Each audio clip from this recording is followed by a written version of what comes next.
This is Painting Birds by Sarah Stokes, published by Herbert Press. As you can see, this is a lovely big book and it's packed full with information. So when I started drawing, I found out that I love drawing birds. My husband decided to buy this for my Christmas present and I absolutely love it. It's probably better for people that have already got some experience with painting. This obviously is for watercolour techniques, but I think you could take what she teaches you and use it for other paints as well. Quick look at the contents page. So the fundamentals, the importance of shape and tone, exploring watercolour paint, introduction to composition, layering and expressive mark making, introduction to colour, painting a bird using 3 colours and black, the importance of edges, developing a loose intuitive style, rendering details in expressive fashion, painting blackbirds and incorporating environmental aspects. Sorry, that's my cat, you can hear there. Depicting white birds and creating environmental elements, making your mark and finding your voice. And at the end, she's got a tool list, suppliers, picture credits and acknowledgements. Okay, so these, the paintings are absolutely gorgeous. The introduction takes you through why she chose to do birds for her first book. She tells you briefly what you'll need to use, and then she goes through the fundamentals with you. The first project she does is this gorgeous gold it, and she tells you to do it in black and white. This is to get your tonal values. So you need a graphite pencil, charcoal pencil or something, and you're not painting at all. Then she goes on about how you can also, this is what I like about modern art books, so they can tell you can trace if you want to. If you're not confident, if you don't feel confident with drawing the actual picture, trace it, why not? Or use a grid system or whatever method you can use. I actually drew the bird, you can see it on my written view.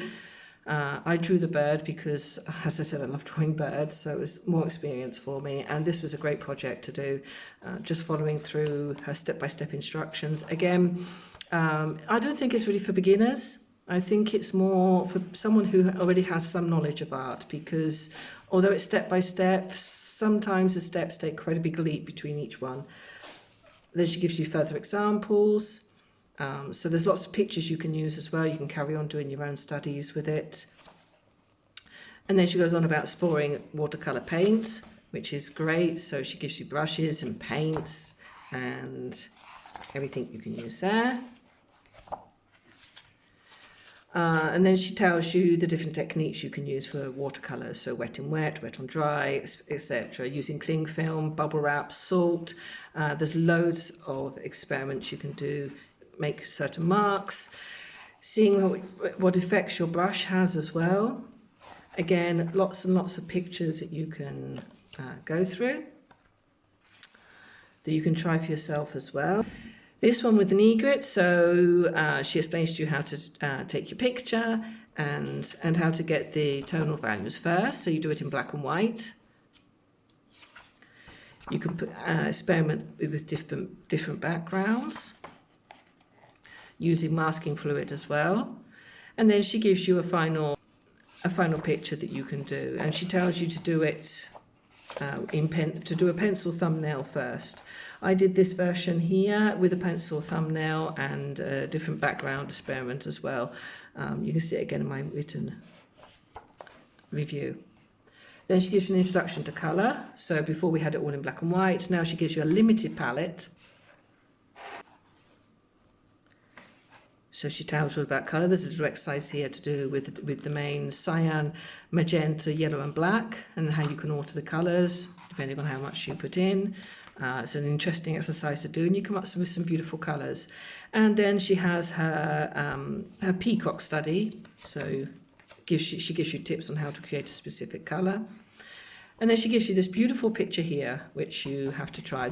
I've got up to this exercise so far in this book, and this one, it took me a few days because you have to wait for each layer to dry. But yeah, it was fun to do, and the result was amazing. And then the next project is a hummingbird. Again, different techniques, wet into dry, wet into wet, and how to make your colours shine through, which is not easy. And then she gives you advanced techniques. So you can use watercolour pencils, different ways of drawing, and she just encourages you to experiment with everything, with mixed media, with your styles, and just so many things. And there's lots of pictures she's got in here as well that you can use. So a raven. So thumbnails first in pencil, then you can do a colour experiment, and then you can do the final project. What I like is that she doesn't force you to use certain colours. So with the peacock project, she told you, yeah, you can use this blue, but she didn't exactly go into great detail. So you could use whatever colours you wanted, which is great if you haven't got the same colour palette as she has. And it's more effective and it feels more your own, and you feel much more satisfied at the end of it because you've actually managed to do something guided, but you know, it's your own efforts. Yeah, I can't wait to do this one. This one here looks gorgeous. The lovebirds, which is on the cover of the book here. So this one looks like a fun project to do as well, and also retaining your lights, which is difficult with watercolour. It's easy to make it all go muddy, so that'd be interesting. The puffins. And then she gives you lots of little projects at the end. Kingfisher. Pheasant, a blue tit, penguin, cockerel, and then you've got your tool list, your suppliers, acknowledgements. So that's how many pages? 160 pages roughly. Enormous. It's an enormous book, and just absolutely worth it if you love drawing birds, painting birds. There's just so many wonderful ideas, great projects to do. So yeah, really, really worth it. That's Painting Birds, Expressive Watercolour Techniques by Sarah Stokes.